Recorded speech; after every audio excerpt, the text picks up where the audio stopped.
Bun găsit, dragii mei! Bun găsit la citirea zilei de miercuri, 1 noiembrie. Iată că a sosit și luna noiembrie. E bine, vă aduc aminte, găsiți în descrierea videoclipului minutul și zodia de care sunteți interesați, dar mulți dintre voi cred că știu deja lucrul ăsta. Vom începe cu zodia Berbec. Haideți să vedem ce aduce ziua de miercuri pentru berbeci. Regina de bâte aici. Ea vine cu multă putere, încredere și regele de bâte.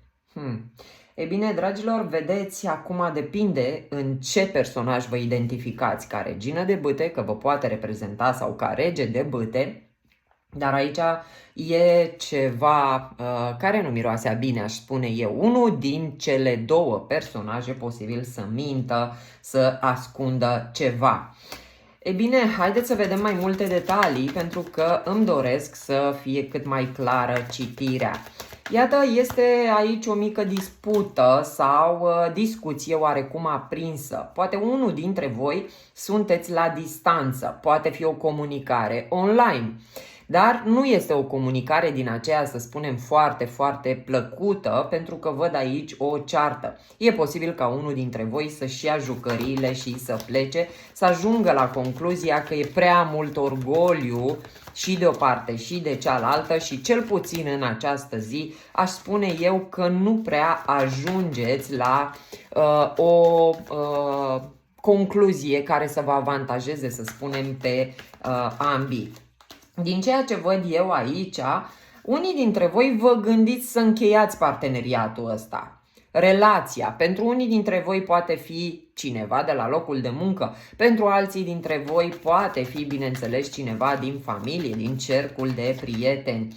Să știți că e o situație neplăcută prin care voi ați putea trece în această zi, dar văd că toate astea totuși vă fac să vă simțiți bine. E ca și când disputa o câștigi tu. Poate prin a renunța la a mai te certa cu un om cu care nu o scoți la capăt înseamnă succes pentru tine. Dar în același timp văd și posibilitatea ca tu să închei acolo acea colaborare. Dar, repet, nu văd aici să te afecteze foarte, foarte tare, ci din contră simți cumva că tu ai câștigat această situație. E posibil ca această persoană să fi venit la tine cu o ofertă, să fie o negociere aici, facem ca tine, ba nu ca mine, hai și așa mai departe, dar nu ajungeți la o concluzie comună, așa cum am mai spus, și tu vei refuza această ofertă. Poate chiar miroși că e ceva necurat la mijloc, că ar fi niște interese ascunse. Ei bine, dragilor, este o zi pe care aș spune că o termini cu succes, cu bine o termini.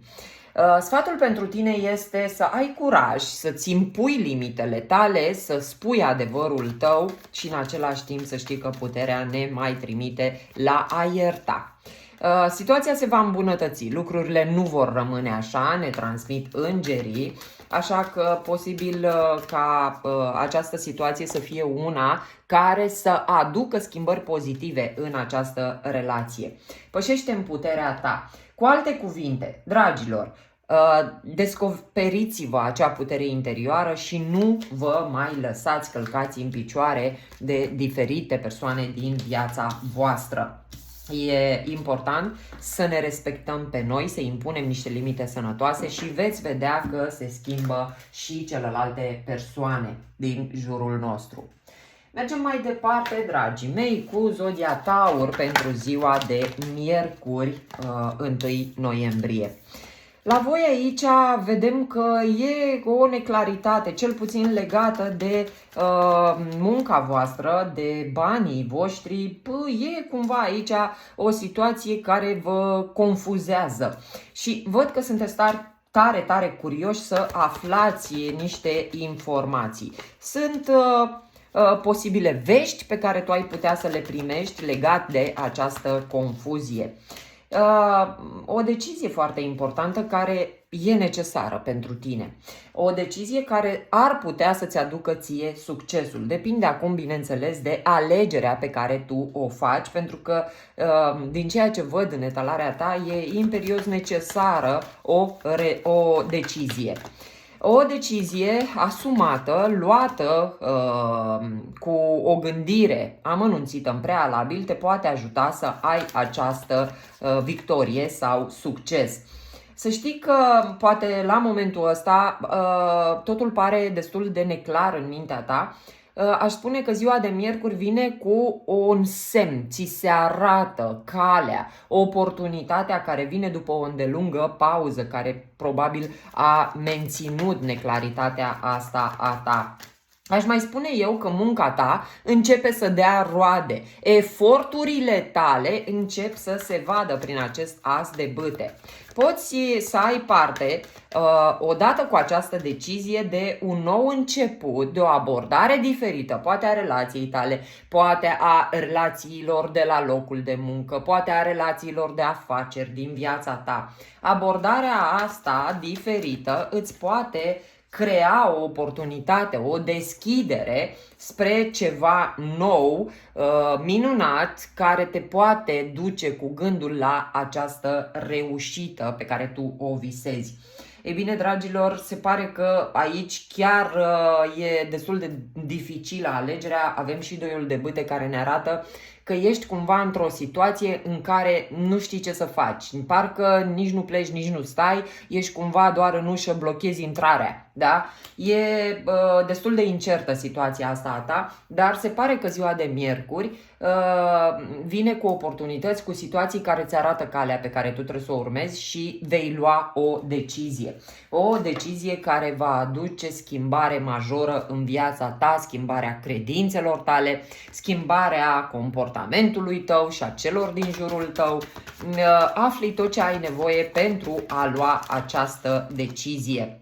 Ei bine, sfatul pentru voi este de a avea curaj, îndrăzneală, de a descoperi acea putere interioară care te poate ajuta să ai parte de acest nou început. Și iată, așa cum am spus, ți se arată primele semne. Uită-te după semne, fii atent la semne sau atentă, pentru că ele de multe ori sunt atât de subtile că abia le putem percepe. Și nu uita, relaxează-te că totul vine la momentul potrivit în viața noastră. De multe ori noi suntem nerăbdători și grăbim lucrurile sau încercăm să le controlăm și mai mult le stricăm. Așa că, dragilor, chiar dacă acum apare totul confuz, aveți răbdare că vi se arată calea de urmat. Bun, mergem mai departe cu zodia Gemeni. Haideți să vedem la Gemeni care este mesajul zilei de miercuri, 1 noiembrie.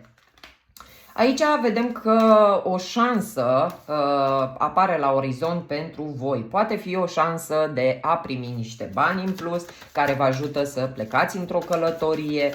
Poate fi vorba de o șansă pe care ți-o dă universul, să spunem, în a rezolva o anumită situație de viață, posibil aici niște probleme pe care tu le poți lăsa în urmă în această zi.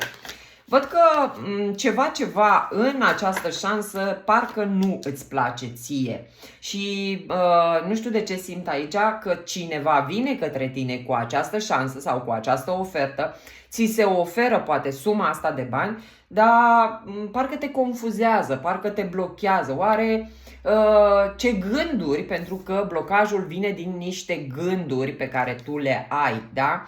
E posibil ca tu să te gândești că e un interes ascuns în spatele acestei oportunități, că poate te obligă să semnezi un contract, pentru că avem aici și Marele Preot. E posibil să fie vorba și de o căsătorie aici în care primești o șansă, dar este o șansă, aș spune eu, cu niște condiții care ție nu îți convin. Cert este că văd aici că ești destul de confuză legat de independența ta financiară. Așa cum am intuit, eu cred că oferta asta blochează ceva ce ție nu-ți convine. E posibil să ți se pună niște condiții. Nu știu, ți se mărește, să spunem, salariul, Da? Vine acest rege de spade și spune, vezi că de astăzi te promovezi, vei avea salariu mult mai mare, dar condiția e ca tu să prelungești, să spunem, orele de muncă sau ți se dau mai multe îndatoriri care ție nu îți convin deloc și văd aici că nu știi ce să faci. E o zi confuză, o zi în care te gândești foarte mult la ce decizie să iei odată cu această șansă pentru tine, pentru că eu cred că îți cam blochează libertatea de mișcare, de acțiune. Dar să știi că văd aici îndemnul pentru tine este să privești lucrurile diferit, să îți faci o perspectivă diferită. Poate vezi tu greșit situația. Cărțile mi-anunță că este o situație care ție poate să-ți aducă succes, dar din cauza percepției tale, da, a bănuielilor tale mai exact, tu interpretezi greșit. Ea regândește această situație și iată oracolul îmi spune, vezi că tu te uiți pe partea închisă, uite-te pe partea deschisă, uite-te la avantajele care vin de aici, nu te mai uita la ce vezi tu ca fiind negativ în situație și s-ar putea ca modalitatea asta de viziune să te ajute să îți schimbi percepția. Dragilor, de multe ori să știți că interpretăm greșit niște situații care nu-s deloc așa, da? Ei bine, Zodia Rac. Avem la Zodia Rac Marea Preoteasă, secrete care te fac să regreți și mai tare ceva din trecutul tău. Dar în același timp văd aici că te simți sigură pe tine. E posibil, iată, să vină E cumva așa, de parcă vine cineva și ți aruncă în față o situație care pentru tine doare, parcă te reîntorci în trecut, aș spune eu, cu ce se discută astăzi. Atenție ce discutați și cu cine discutați, că s-ar putea să ai de a face cu o persoană care vorbește gura fără ea. Cam asta mi se pare mie aici. De parcă vine și strântește așa în față un secret care pentru tine este foarte dureros și parcă te întoarce în timp să retrăiești niște momente dureroase. O situație care te obosește, dar în același timp să știi că te va elibera. Îți dai seama că mai ai de muncă, mai ai de muncit, să spunem, cu tine la dezvoltarea ta personală și în același timp eu cred că te face să conștientizezi că ceva din viața ta s-a încheiat odată cu acest secret. Dragii mei, este o zi dintre aia în care ceva vine să te dărâme și cu o forță extraordinară din interiorul tău îți dai seama că în sfârșit ai scăpat poate de o dependență, de un om toxic în viața ta, de o relație toxică din viața ta și preiei cumva conducerea vieții tale spre o independență, spre o libertate de care tu te poți bucura. Poate în trecut nici nu te gândeai că tu ai fi atât de capabilă să fii stăpân pe viața ta, pe picioarele tale. E posibil aici să fie o situație care vine ca o concluzie și te convinge că nu mai ai ce căuta în acel trecut. Asta simt eu la voi aici. Ei bine, dragii mei, sfatul pentru voi vine cu steaua. Steaua aici îți spune clar, tu nu-ți pierde credința. Da, te-au dezamăgit acei oameni, te-au făcut să ajungi într-o stare, să spunem, destul de proastă din punct de vedere emoțional, dar tu nu-ți pierde credința pentru că totul este cu un scop în viața noastră. E o zi neplăcută, ca și concluzie pentru voi, s-a văzut asta din concluziile pe care le-am tras în etalare, dar e foarte ok și o zi din asta, pentru că ea ne transformă, așa cum vedem cu moartea aici, ea ne face mai buni, mai încrezători. Întotdeauna emoțiile astea negative, durerea, suferința, nu vine să ne omoare, vine să ne acceptăm și acea parte din noi și să ne conștientizăm cât de puternici suntem. Dragilor, lăsați frica să se dizolve. Iată cât de clar și concis a venit mesajul din cărțile Oracol. Lăsați fricile alea deoparte, pentru că nu ne folosesc, e bine să le acceptăm ca ele să nu se mai accentueze în viața noastră și viața merge mai departe. Bun, mergem mai departe, dragii mei, cu Zodia Leu. Haideți să vedem la Zodia Leu care sunt mesajele pentru ziua de miercuri, 1 noiembrie. La voi aici priviți o ceartă, o discuție aprinsă cu cineva ca o oportunitate foarte mare de a schimba cumva viitorul sau planurile pe care voi le aveați legate de viitor. Ei bine, primiți o ofertă, posibil oferta să vină de la cineva din trecut, poate chiar o persoană foarte importantă pentru voi. E aici o discuție posibil pe relația voastră, o discuție legată de conexiunea voastră, poate de ce ați făcut în trecut, de ce v-ați certat și așa mai departe. Dar știți cum e? E o discuție din aia aprinsă, ca o ceartă, care de fapt vine ca o oportunitate să clarificați foarte multe lucruri și să vă reconectați din punct de vedere emoțional. Să știți că e posibil ca voi aici să regândiți o relație, să regândiți o traiectoria unei relații din viața voastră. Și nu e obligatoriu să fie doar o relație de iubire, poate e o relație de muncă, poate e o relație de prietenie. Este un suflet pereche, asta este clar cu doiul de cupe. E o persoană care contează pentru tine, care îți aduce bucurie, care te bucură, să spunem, prezența acelei persoane în viața ta și să știi că totul se rezolvă cu bine. Avem asul de bâte care ne arată o energie schimbată, o oportunitate pentru a ajunge la ideal cu această relație. Poate la familia fericită și împlinită dacă e vorba de iubire sau la acea relație de afaceri, de muncă în care totul să meargă super, să meargă perfect, exact așa cum voi v-ați fi dorit. Dragilor, puneți punct și luați-o de la capăt. Nu are sens să mai discutați ce a fost și transformați această relație. Ei bine, puteți și apela la ajutor pentru aceia care credeți că sunteți depășiți un pic de situație. Și vorbește lumii în adevăr, vorbește și exprimă-ți adevărul tău interior. Ei bine, dragilor, fiți autentici în toate relațiile, așa cum sunteți voi, pentru că oamenii care vă merită și oamenii care contează vor rămâne întotdeauna lângă voi, iar cei care nu stau sunt cei care nu contează. Bun, mergem mai departe cu Zodia Fecioară. Haideți să vedem pentru Fecioare care este mesajul zilei de 1 noiembrie. Aici vedem că sperați să aveți parte de niște bani, de un nou început, de mai multă stabilitate în viața voastră. Voi aici cred că aveți niște interese la un parteneriat. Poate fi, bineînțeles, un parteneriat de muncă, o relație.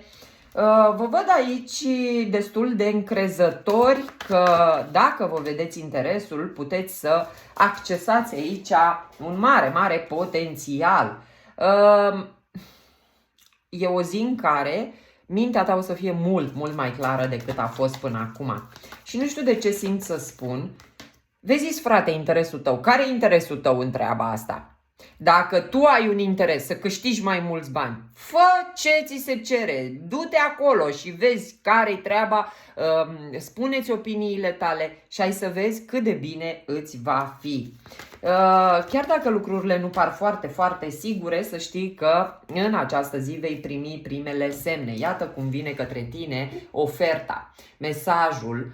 Și dacă tu știi să te întrebi, băi, care e interesul meu în povestea asta, îți aperi interesele tale și știi ceea ce îți dorești, să știi că tot ce vrei din această colaborare, parteneriat, relație, va fi exact cum tu îți dorești. Lasă frica aia deoparte, las-o pentru că e un conflict interior aici.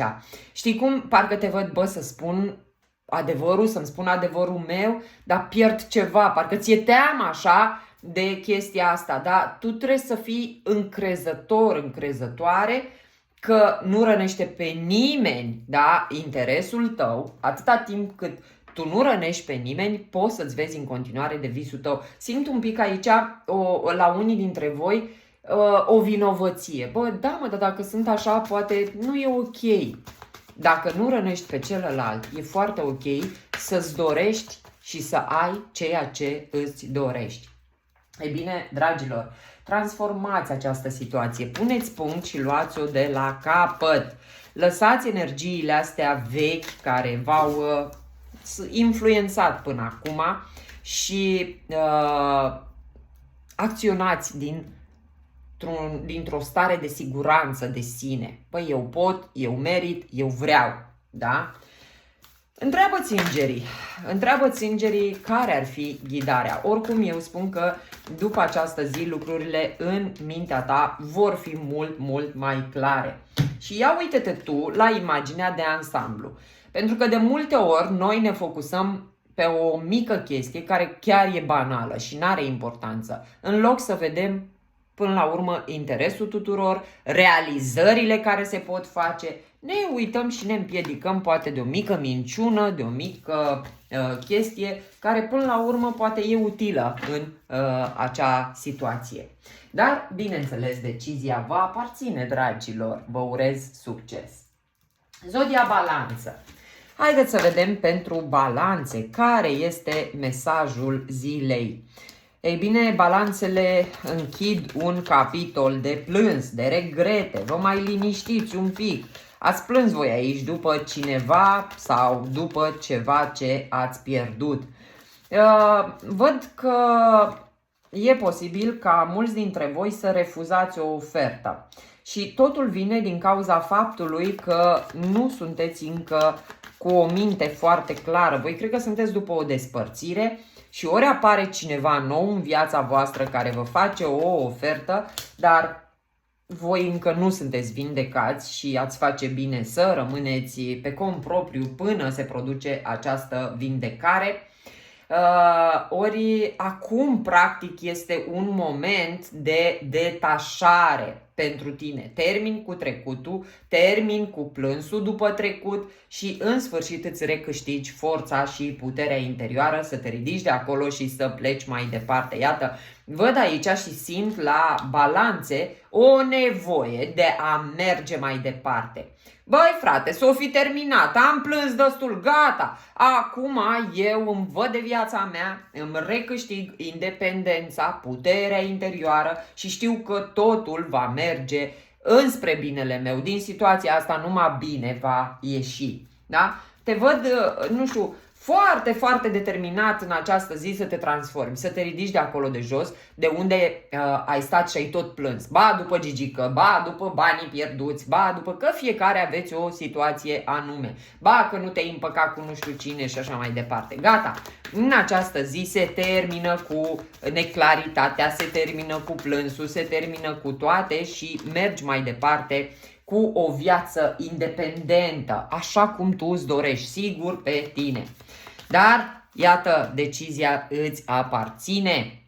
Așa că, dragă om, gândește-te bine. Merită să pierzi timpul să plângi după trecutul care oricum nu se mai poate schimba? Ei bine, nu.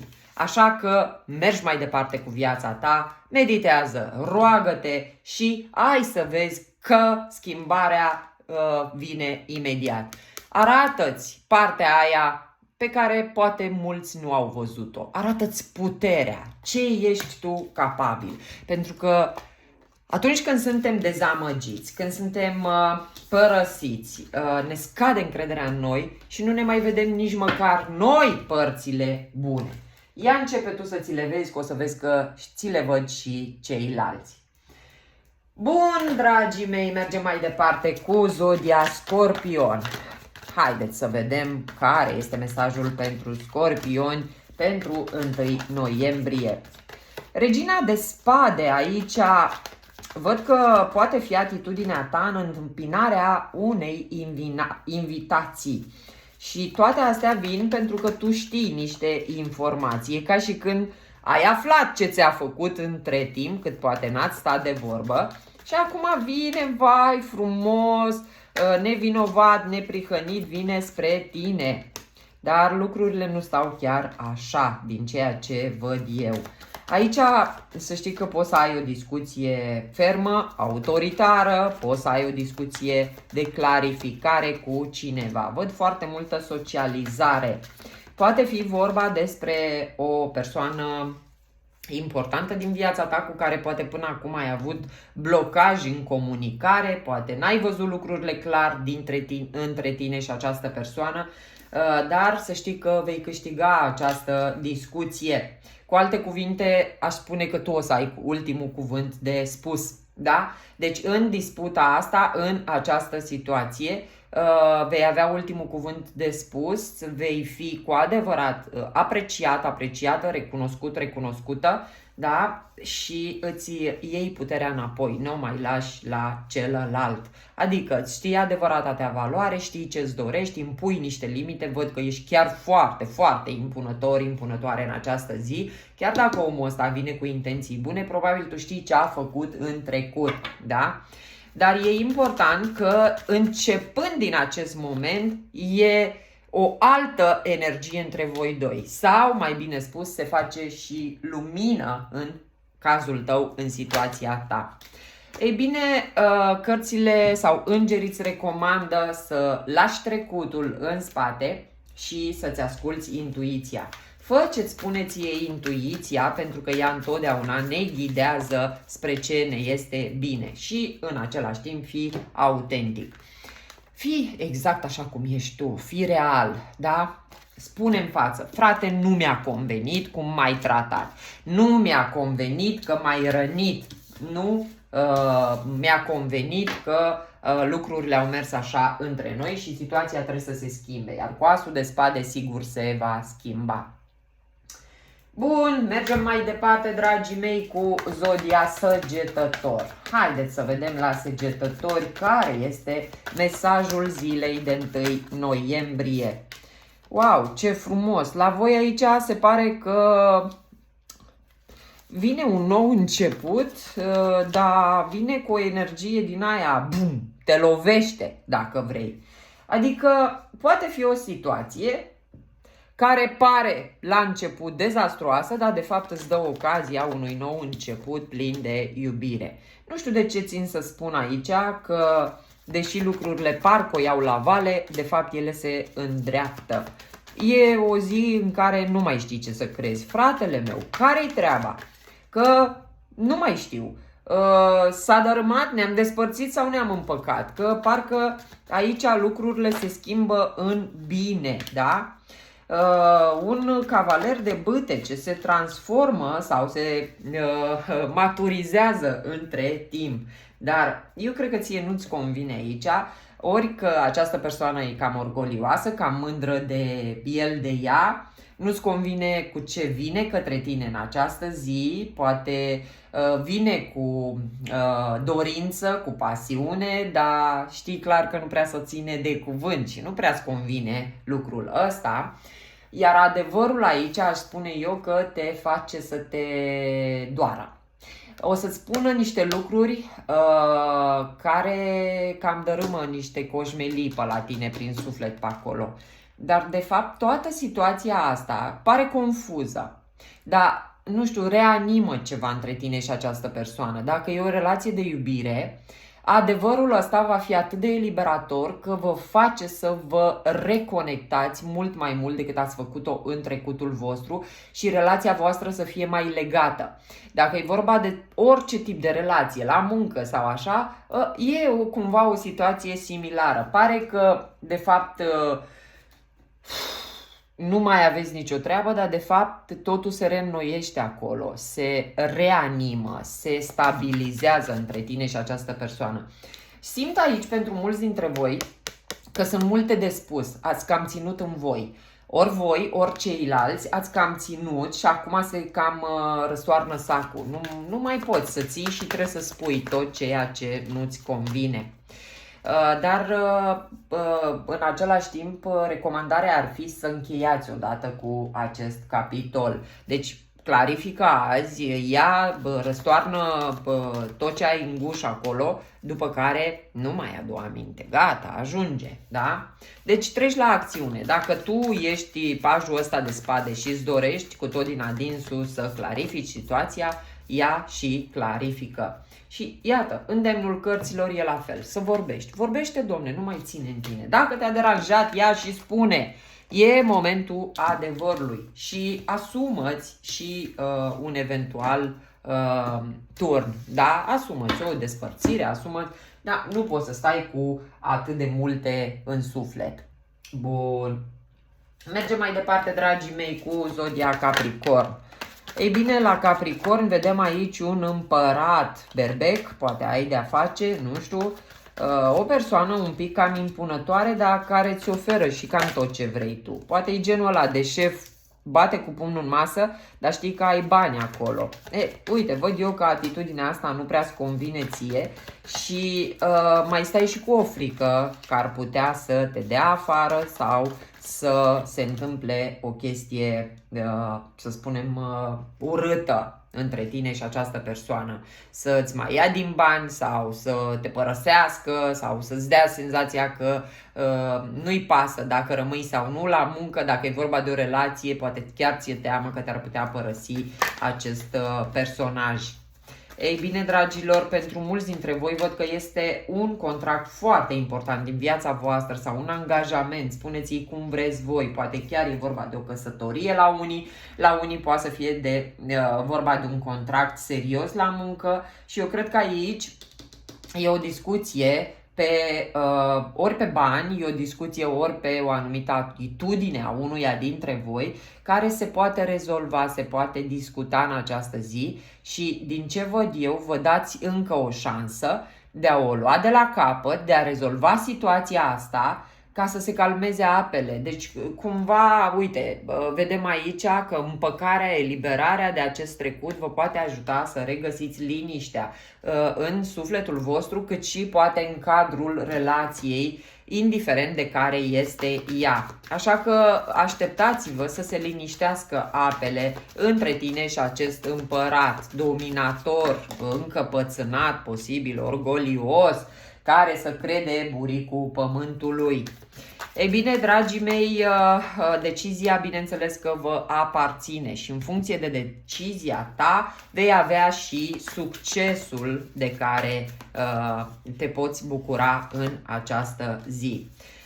Vorbește mai puțin și simte mai mult, că să știți, de multe ori oamenii care sunt așa nu sunt niște oameni răi, sunt niște oameni cu suflet mare.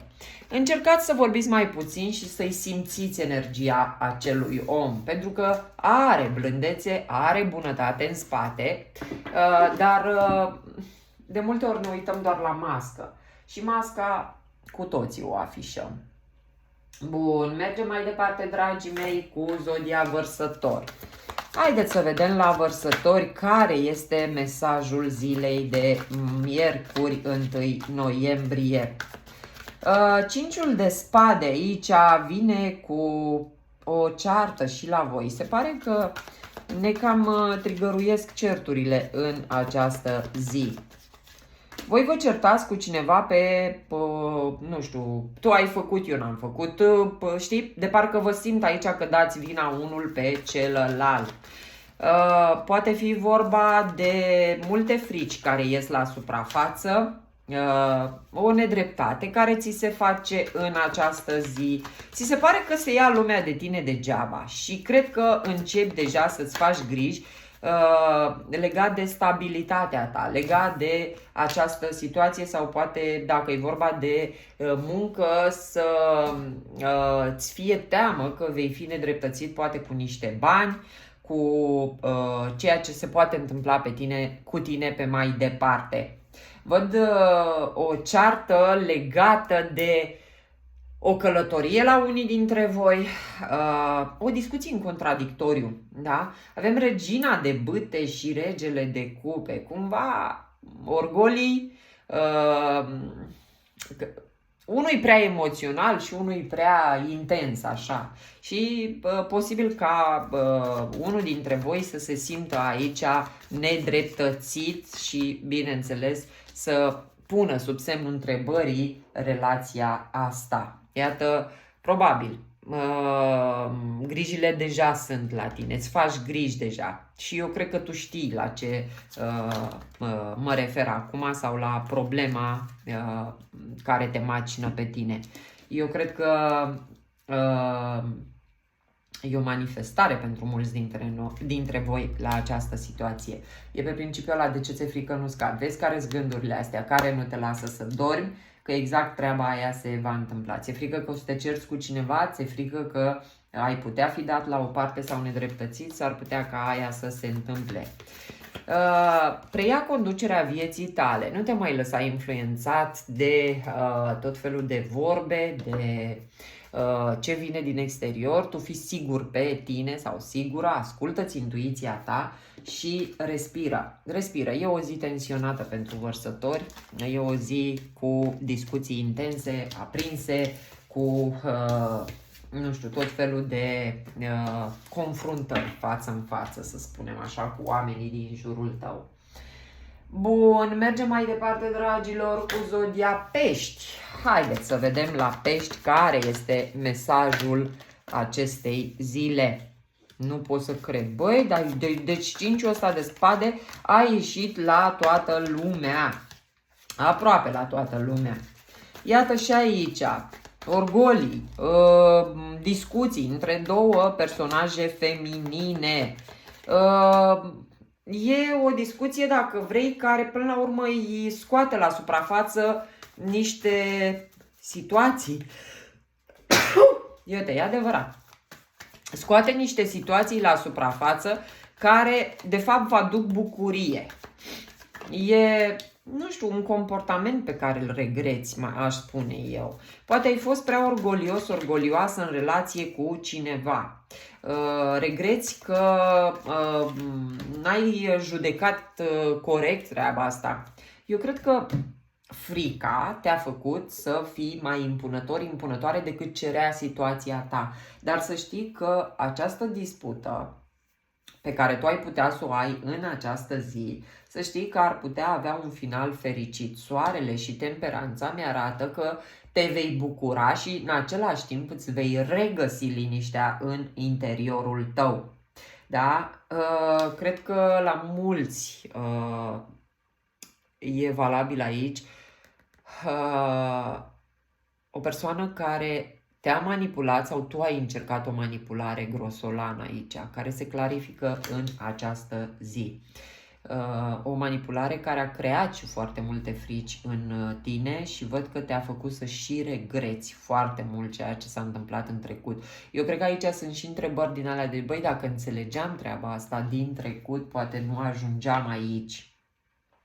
Se clarifică multe și să știți că de curând am auzit pe cineva să fim conștienți că o ceartă întotdeauna, da, aduce ceva bun. Pentru că acolo ne spunem lucruri pe care în alte condiții poate nu ni le spunem. Dragilor, se încheie un capitol, aș spune eu, urât din viața voastră, cu toxicitate, cu dependențe, cu regrete, cu comportamente toxice, poate ale tale, poate ale unei persoane din viața ta. Dar să știi că în această zi tu ai putea să închei acel capitol.